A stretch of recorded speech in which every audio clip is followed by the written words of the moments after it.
Previous year question के बारे में डिस्कस करेंगे। हमने आपको बताया था कि बहुत ही जल्दी हम आपको एसएससी सीएचएसएल के प्रीवियस ईयर के क्वेश्चन के बारे में डिस्कस करेंगे। तो उसी के रिगार्डिंग हम लोग आज पहला सेट लेके आए हैं एसएससी के सीएचएसएल का प्रीवियस ईयर। आपने देखा होगा कि जो लास्ट ईयर में जो क्वेश्चंस आते हैं और बहुत सारे क्वेश्चन ऐसे होते हैं जो हम लोग एग्जाम में क्या कर देते हैं, छोड़ देते हैं, टाइम वेस्ट होता है या लगा नहीं पाते हैं किसी रीजनों की वजह से।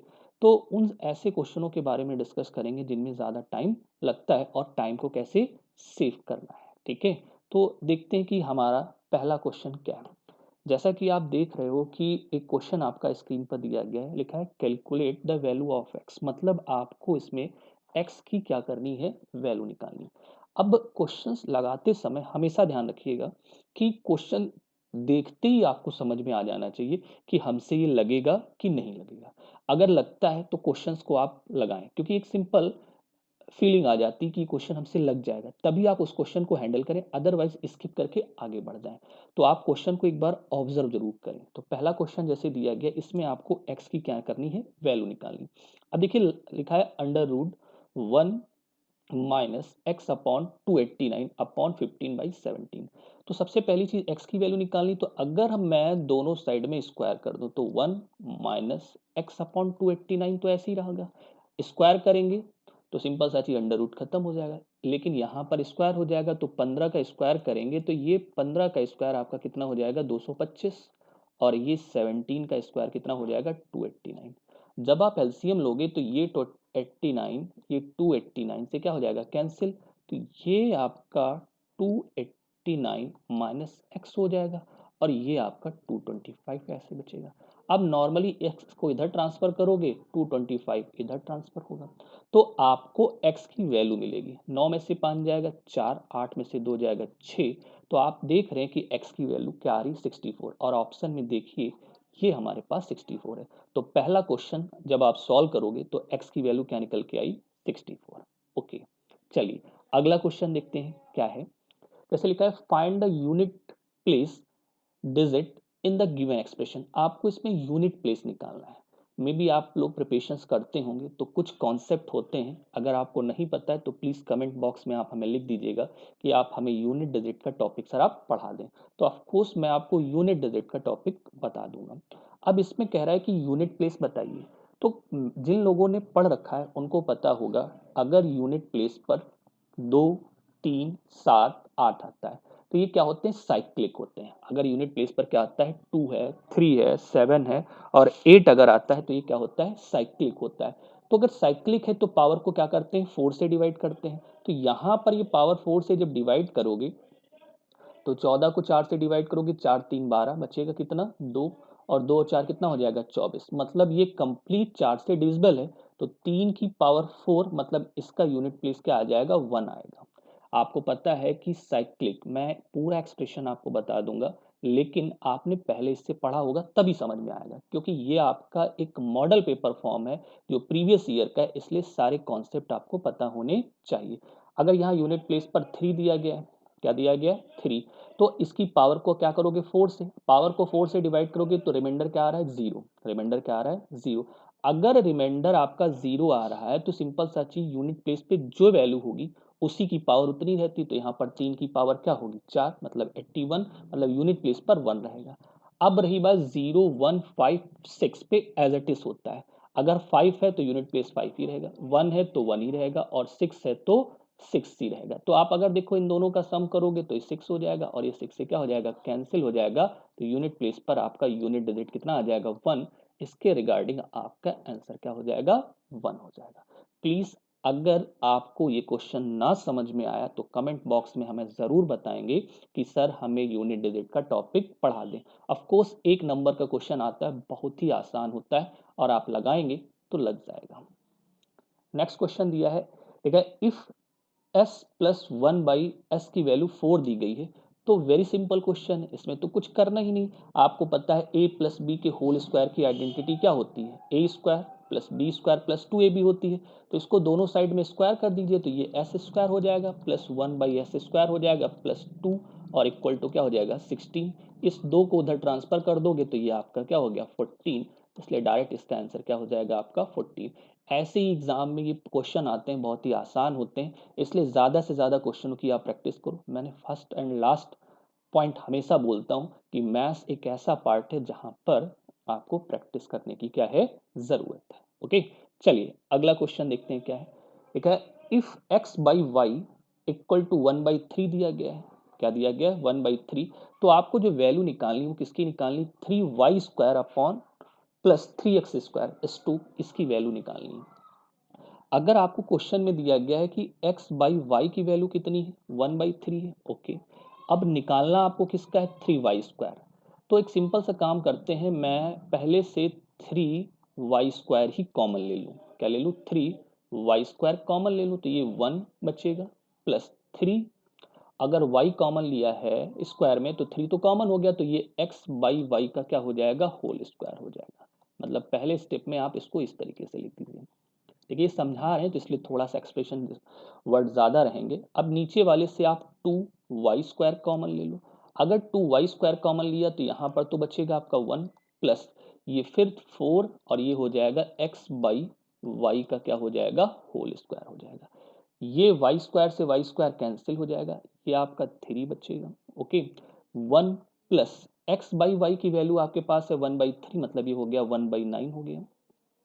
1 प्लस ये आपका 4 हुआ और x बाई वाई की वैल्यू स्क्वायर हो जाएगा आपका 1/9 हो जाएगा। ओके, और यहाँ से अपॉन में आपका क्या है, 2 रहेगा। अब इसको अगर आप सिंप्लीफाई करोगे तो आपको क्या आंसर मिलता है, सॉल्व करने के बाद पता चलेगा।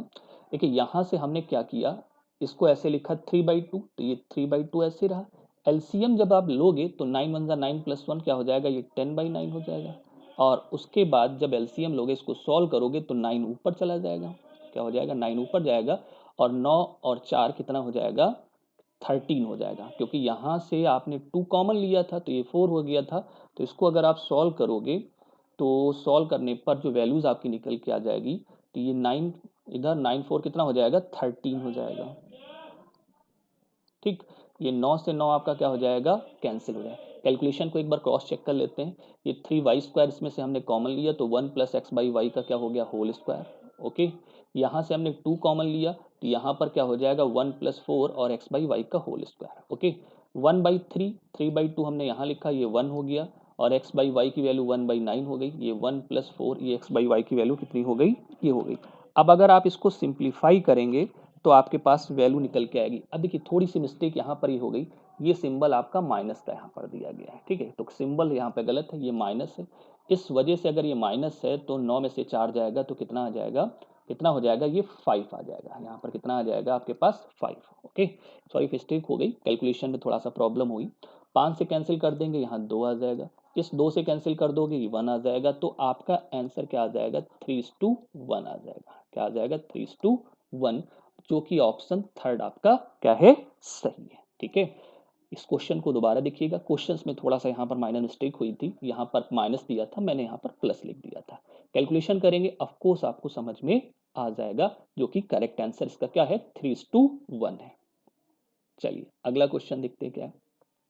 अगला क्वेश्चन कह रहा है 5 litre of honey contains of 80% sugar. मतलब अगर आपके पास 5 लीटर शहद है तो उसमें 80% क्या है, शुगर। तो यहाँ पर ये शुगर हो गया 80%। तो अगर शुगर 80% है तो मतलब 4 शुगर होगी और 1 क्या होगा, वाटर। अब कह रहा है if 3 litre of water added, तो पहले 5 थी क्वांटिटी, 3 ऐड हो गई तो टोटल क्वांटिटी कितनी होगी, 8। What is the percentage of sugar. Sugar तो उतना ही रहेगा भाई, जितना था उतना पानी तो आपने मिलाया, तो शुगर 4, तो 4/8 इंटू 100, मतलब सिंपल सा चीज आपका, अब आपका 50% आपका चीनी हो जाएगा। आंसर कितना हो जाएगा आपके पास, 50% आपकी चीनी हो जाएगी, जो कि आपका सेकेंड ऑप्शन है। ठीक है, अगर कोई इशू आता है तो प्लीज कमेंट में जरूर आप बताएं, फास्ट हो रहा, स्लो हो रहा, समझ में नहीं आ रहा, जैसा भी है, क्योंकि आपका रिस्पांस हमें मिलेगा तभी हमें समझ में आएगा। ऑफलाइन क्लासेस में क्या होता है, स्टूडेंट सामने होता है, तुरंत रिस्पांस कर देता है कि सर ऐसे बता दीजिए, दूसरे तरीके से बता दीजिए। अदरवाइज मेथड एक क्वेश्चन को बताने के बहुत सारे होते हैं, लेकिन आपको जो समझ में आए उससे लगाना चाहिए। और आपको लगता है कि इस मेथड से आपको लगाना आता है तो ऑफकोर्स उसको लगाइए, क्योंकि मैथ्स में आंसर एक ही निकल के आता है, डिफरेंट नहीं निकल के आते हैं। चलिए अगला क्वेश्चन देखते हैं क्या है। अगला क्वेश्चन दिया है एवरेज ऑफ कितना है 40। If the average of the marks of the past student, मतलब जो हमारे पास स्टूडेंट पास हुए उनका एवरेज कितना है 42, and the average marks of the failed students is 22, मतलब जो फेल हुए उनका कितना है 20, and what will be the respective ratio of the total marks of the pass students and the total marks of the fail students। पास और fail के students के जो मार्क्स होंगे उनका आपको रेशियो बताना है। इसमें सिंपल एक एलिगेशंस लगा देते हैं, जैसे हमने यहाँ पर लिखा पास, ये क्या लिखा फेल। पास का जो हमारे पास एवरेज है वो कितना है 42, और फेल का जो एवरेज है हमारे पास कितना 20, ओवरऑल कितना है हमारे पास 40। ओके, 40 में से 20 माइनस करेंगे 20 आ जाएगा, 42 में से 40 माइनस करेंगे 2 आ जाएगा, तो हमारे पास 10:1 का रेशियो, मतलब 10 पार्ट स्टूडेंट पास हुई है और 1 पार्ट स्टूडेंट क्या हुई फेल, तो टोटल पार्ट बनी 11, और इस 11 पार्ट की जो वैल्यू है वो कितनी 132, तो एक पार्ट की वैल्यू कितनी हो जाएगी 12, मतलब एक पार्ट की वैल्यू 12 है, तो इसमें 10 पार्ट आपके पास हुए तो मतलब 120 पास हुए स्टूडेंट और 12 क्या हुए फेल। अगर 120 पास हुई तो इनका एवरेज कितना है 42, तो एवरेज 42 से मल्टीप्लाई, 12 फेल हुए इनका एवरेज क्या है 20 से मल्टीप्लाई, सिंप्लीफाई कर दें 0 से 0 आपका कैंसिल, इस 12 से 12 कैंसिल, 2 से कैंसिल करेंगे 2 पर 21, तो हमारे पास जो रेशियो आ जाएगा 21:2 क्या आ जाएगा 1 आ जाएगा, मतलब ये हमारा फर्स्ट ऑप्शन क्या हो जाएगा सही। मे भी आपको समझ में आया। अगर दिक्कत करता है तो आप नॉर्मली बेसिक तरीके से भी इसको ट्राई करेंगे, तभी आपका आंसर आ जाएगा, लेकिन हम ये कहेंगे खूब ज्यादा प्रैक्टिस करिए जिसकी वजह से आपको कोई प्रॉब्लम ही ना हो। ठीक, चलिए अगला क्वेश्चन देखते हैं क्या है। क्वेश्चन कह रहा है सम ऑफ ₹8,000 बिकम्स ₹12,500 इन 2 years, मतलब 8,000 रुपए जो 2 साल में कितना हो जाता है 12,500, एक सर्टेन रेट सीआई की वजह से, तो 3 साल के बाद सम कितना होगा, कह रहा है कि 3 वर्षों के बाद धन क्या होगा। तो पहली चीज हमें रेट ऑफ इंटरेस्ट निकालना है, इसको मैं बेसिक तरीके से अगर बताऊं तो देखिए अगर अमाउंट हुआ आपका कितना 12,500, प्रिंसिपल कितना हुआ 8,000, और नॉर्मली ये 1 प्लस R/100 कितने साल में हो रहा है 2 साल में। इसको सिंप्लीफाई अगर आप करोगे तो ये 2 0 कैंसिल, अगर हम इसको 5 से कैंसिल करें तो ये 16 आ जाएगा, 5 से कैंसिल करेंगे तो कितना हो जाएगा 25, इसका मतलब ये 5/4 माइनस 1 हो जाएगा, सॉरी एक सेकेंड, इनका क्या हो जाएगा R बाई क्या हो जाएगा 100, सिंप्लीफाई करेंगे ये 1/4 तो R की वैल्यू कितनी आ जाएगी 25%, मतलब रेट हमारे पास 25%, 25% का मतलब होता है 1/4, 1/4, और 3 साल की सीआई का कोड होता है 3 क्या होता है 3 साल की सीआई का कोड क्या होता है 331। अगर हमारे पास 8,000 रुपए है, 8,000 का 1/4 निकालें तो पहले साल ब्याज हम यहाँ क्या लिखेंगे 2,000, फिर 2,000 का अगर 1/4 निकालेंगे तो कितना आ जाएगा हमारे पास 500, कितना आ जाएगा 500, और 500 का अगर 1/4 निकालेंगे तो हमारे पास 125, मतलब ये 3 साल का ब्याज, तो ये 6,000 ये हुआ, 3 5 1500 आपका ये हुआ, और 125 आपका ये हुआ। इसको अगर आप सॉल्व करेंगे तो ये 25 और ये 6 7,625 रुपए आपका क्या आया ब्याज, और लगाया कितना था आपने 8,000, तो 8,000 प्लस 7,625 का आप क्या कर दीजिए सम, 8 7 15, तो 15,625 रुपए आपका 3 साल के बाद क्या हो जाएगा ब्याज, आपका आंसर होगा 15,600। थोड़ा सा सीआई में कैलकुलेशन क्या होती है ज्यादा होती है, क्या होती है ज्यादा होती है, नीचे में भी अगर नहीं दिख रहा हो तो मैंने ऊपर आंसर लिख दिया है कि आपका आंसर क्या होगा 15,625 होगा। ठीक, चलिए अगला क्वेश्चन देखते हैं क्या है हमारा। If the selling price of an article is doubled, अगर कह रहा है कि किसी आर्टिकल की अगर मैं सेलिंग प्राइस क्या कर देता हूँ डबल कर देता हूँ, then it's loss percentage gets converted into the, अगर सेलिंग प्राइस डबल कर देते हैं तो जो लॉस का परसेंटेज हो जाएगा वो प्रॉफिट परसेंटेज की क्या हो जाएगा। बहुत ही अच्छा क्वेश्चन है, ध्यान से देखिए, ये हो गया सी, ये हो गया एसपी, अगर मैं कॉस्ट प्राइस एक्स मानता हूँ और सेलिंग प्राइस क्या मानता हूँ वाई, तो हमें लॉस का परसेंटेज कितना है, लॉस जब होता है तो CP minus SP on CP into क्या हो जाएगा, ये हमें लॉस हो रहा है पहले केस में, ध्यान देना, ये हमारे पास क्या है कॉस्ट प्राइस, ये हमारे पास क्या है सेलिंग प्राइस, कह रहा है if the selling price is double, अब हमने सेलिंग प्राइस डबल कर दिया, जो अब क्या होने लगा, then it's loss percentage gets converted to equal profit percentage, मतलब जो लॉस हो रहा था वो अब प्रॉफिट परसेंटेज के बराबर हो रहा है। तो अब प्रॉफिट कितना होगा, प्रॉफिट होगा आपका 2y माइनस का x अपॉन x इंटू 100 हो जाएगा। ये प्रॉफिट परसेंटेज लॉस परसेंटेज बराबर x से x आपका कैंसिल, 100 से 100 आपका कैंसिल हो जाएगा, तो x माइनस 2y, इधर क्या हो जाएगा 2y माइनस का x हो जाएगा। सिंप्लीफाई करेंगे तो ये x और x कितना हो जाएगा आपका 2x हो जाएगा, और ये हो जाएगा आपका 3y। ये जो y की वैल्यू आपके पास निकल के आ जाएगी कितनी हो जाएगी 2/3x, y की वैल्यू कितनी हो जाएगी 2/3x, ये y की वैल्यू, ये यहाँ पुट करेंगे 2/3x, तो x minus 2/3x upon x into 100, इसको सॉल्व करोगे तो आपका 1/3 आ जाएगा, और मतलब आपका जो लॉस परसेंटेज वो कितना हो जाएगा, 33.3%। क्वेश्चन को जरा ध्यान से समझना, आपको समझ में आ जाएगा। क्वेश्चन को प्रॉपर तरीके से पढ़ेंगे तो आपको समझ में आएगा कि कैसे मैंने लगाया है। ठीक है, चलिए अगला क्वेश्चन देखते हैं क्या है हमारे पास। नेक्स्ट क्वेश्चन लिखा है the mark price of A pencil is 35% more than it's cost price, मतलब पेंसिल का जो मार्क प्राइस है, तो आप यहाँ पे नॉर्मली क्या लिखो, लिखा हमने मार्क प्राइस, ये क्या लिखा सेलिंग प्राइस, ये क्या लिखा हमने कॉस्ट प्राइस। क्वेश्चन कह रहा है the mark price of A pencil is 35% more than cost price. अगर सीपी 100 होगी तो मार्क प्राइस कितनी जाएगी 135। What maximum discount percentage can be offered of the shopkeeper, मतलब ज्यादा से ज्यादा क्या डिस्काउंट ऑफर किया जाए जिसकी वजह से कि ना तो प्रॉफिट हो ना तो लॉस, मतलब जितने का खरीदा उतनी का बेच दो। सिंपल सा चीज है, एसपी अगर 100 हो जाए तो आपको नो प्रॉफिट नो लॉस हो जाएगा। तो कितने का डिस्काउंट होगा 35 का, लेकिन किस पे होगा 135 पे, 35 बाई 135 को सॉल्व कर देंगे, आपका आंसर 5 7 35 हो गया। इधर सिंप्लीफाई कर देंगे, 5 2 10 और 5 7 क्या हो जाएगा 35, 700/27। इसको आप सिंप्लीफाई करोगे और आपका आंसर मिल जाएगा। सिंप्लीफाई कर लीजिएगा, जो भी आंसर आपका आएगा वो आपका हो जाएगा आंसर। सो 700 और अपॉन में क्या दिया गया 27, सिंप्लीफाई करेंगे आपका आंसर अप्रॉक्स निकल के आ जाएगा कुछ ना कुछ जो आपके आंसर में दिया गया है। नॉर्मली देखा जाए 135 हो गया, 35 बाई 135 इंटू 100, 5 से कैंसिल कर देंगे, 5 7 35 हो गया, 5 2 10 हो गया, तो 7 बाई 27, मतलब 700 बाई क्या करना है आपको 27 को सिंप्लीफाई करना है। ठीक, ये आपका सिंप्लीफाई करने पे 25.92 आ रहा है, तो आपका एग्जैक्ट आंसर होगा 25.92। ठीक है, चलिए अगला क्वेश्चन देखते हैं क्या है।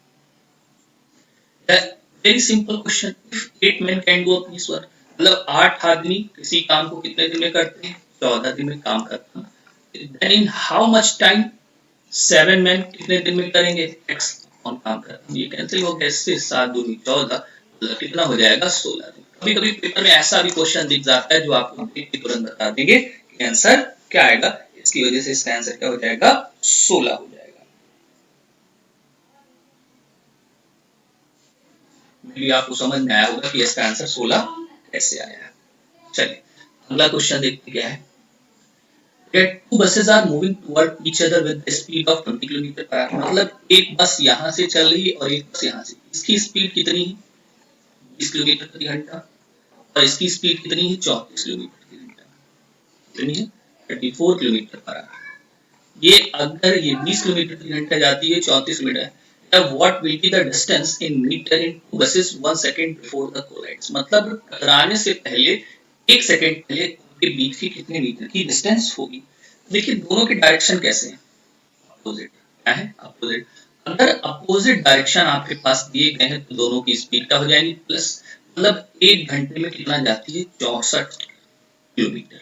अगर 64 किलोमीटर जाती है तो 64 किलोमीटर जाती है 1 घंटे में कितना जाएगी, बहुत सिंपल है कि अगर दो बसें दोनों के डायरेक्शन अपोजिट हैं तो 1 घंटे में कितना जाएगी 64 किलोमीटर अगर जाती है। तो अगर आपको बताना है कि कितने डिस्टेंस होगी, क्योंकि अगर रिलेटिव स्पीड होती तो दोनों के डायरेक्शन सेम डायरेक्शन तो स्पीड माइनस हो जाती, और अपोजिट डायरेक्शन होते तो स्पीड क्या हो जाती प्लस हो जाती। तो अगर देखा जाए तो हम ये कह सकते हैं कि 60 मिनट में कितना जाएगी 64 किलोमीटर। अगर इसको 1000 से मल्टीप्लाई कर दें तो 64,000 मीटर जाती है 60 मिनट में। अगर इसको 60 से मल्टीप्लाई कर दे तो हो गया 3600 सेकंड में जाती है 64। अब एक सेकंड पहले टकराने में कितनी डिस्टेंस बची होगी, तो 64,000 अपॉन 3600, तो जीरो ये कर दिया, ठीक है। इसको अगर सिंप्लीफाई करोगे 6 से कैंसिल अगर कर दें 6 चंग 36, सॉरी हाँ, अगर इसको हम कैंसिल कर दें 6 से कैंसिल करें तो 6 चंग 36 हो गया, 6 से मत कैंसिल करो, ये 3600 हुआ। 3600 सेकंड में जाती है 64,000 मीटर, तो एक सेकंड में कितनी जाएगी, तो हो जाएगा 1 मिनट की कैलकुलेशन में थोड़ा सा प्रॉब्लम हुई है। 30 और 24 तो रिलेटिव स्पीड होगी आपकी 54 होगी, क्या होगी 54, ये हो जाएगा 54,000 मीटर। यहाँ पे आपके पास आ जाएगा 54,000 मीटर। एक्चुअली कैलकुलेशन देख लीजिएगा, डाटा कभी कभी ऊपर नीचे लिख जाता है। इसको अगर सिंप्लीफाई करेंगे तो 540 ये बचा और अपॉन में 36। अगर इसको सिंप्लीफाई 18 दूना 36, 18 3 54, 2 से कैंसिल कर दोगे तो आपके पास ये 15, मतलब एक सेकंड पहले जो उनके पास जो डिस्टेंस बचेगी वो कितनी बचेगी, 15 मीटर बचेगी। ध्यान दीजिएगा ये 20 किलोमीटर प्रति घंटा है, ये 34, तो रिलेटिव स्पीड कितनी हुई आपके पास 54 हुई। मतलब 60 मिनट में 54 जाती है तो 3600 सेकंड में कितनी 54,000 मीटर। तो एक सेकंड पहले उनकी रिलेटिव स्पीड में कितनी दूरी बची होगी, सिंप्लीफाई कर देंगे और आपका आंसर कितना आ जाएगा 15 मीटर। मतलब नॉर्मली 15 मीटर एक सेकंड पहले उनकी डिस्टेंस बची होगी टकराने से। ओके, क्वेश्चन को प्रॉपर तरीके से देखिएगा। कभी कभी डाटा लिखने में मिस्टेक हो जाता है तो इस डाटा चेंज हो जाएगा तो डिफरेंट आपके पास आंसर आएगा, तो डाटा जरूर एक बार चेक कर लीजिएगा, कॉन्सेप्ट जरूर समझ में आना चाहिए। ओके, चलिए अगला क्वेश्चन देखते हैं। क्वेश्चन कह रहा है द पेरीमीटर, अगला क्वेश्चन दिया गया है the perimeter and width of rectangle. सबसे पहली चीज रेक्टेंगल का पेरीमीटर का जो फार्मूला होता है वो क्या होता है 12 प्लस इक्वल टू दिया गया है 80, और उसके बाद जो विड्थ आपके पास दी गई वो कितनी दी गई 20 दी गई। अगर मैं यहाँ पर इसको सिंप्लीफाई करूँ तो L प्लस B की जो वैल्यू हो जाएगी कितनी हो जाएगी 248, सॉरी और विड्थ कम होगी 40 होगी, ठीक। इसमें विड्थ दी गई तो लेंथ कितनी हो जाएगी हमारे पास 21। अब इसका कह रहा है निकालो विकर्ण। विकर्ण क्या होता है under root L square plus B square.